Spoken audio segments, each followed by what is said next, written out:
So, merong tatlong klase ng oil na ginagamit. Meron yung tinatawag na mineral, semi-synthetic, tsaka fully synthetic.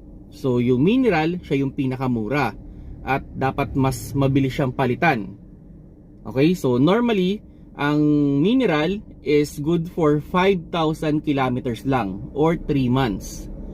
Now, yung fully synthetic naman, ito is ideal na palitan, ito yung pinakamahal, every 10,000 kilometers or 6 months. Okay?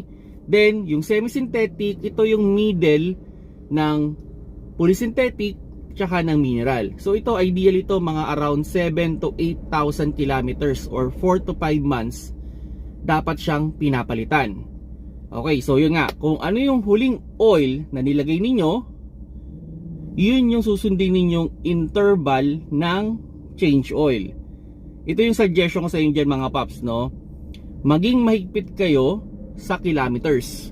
So for example, na-accumulate nyo na yung kilometers nung oil na nilagay ninyo, dapat nyo na talaga siyang palitan.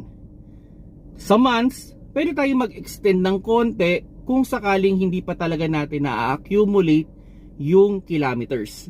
Again, dapat mas mahigpit tayo sa kilometers. On experience kasi, meron akong itong aking kotse ngayon na ginagamit ko talaga pantrabaho, in 1 to 2 months, replace talaga to ng oil. Kasi naka-accumulate na to ng 5,000 kilometers.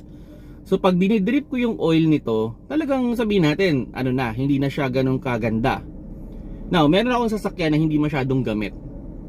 Sabihin na natin, yung dapat na 5,000 kilometers, minsan, ang change oil ko dun, mga 3,000. So, may 2,000 pa dapat ako. Kaso, in terms of months, lapses na siya. So, pag dinidrip ko, yung kulang sa kilometers na oil, mas maganda talaga yun compared dun sa gamit talagang oil. Kasi syempre pag continuous na nagsisirculate yan dun sa loob ng ating engine, talagang iitim at iitim yan. Unlike nung oil na hindi masyadong nagsirculate. Okay?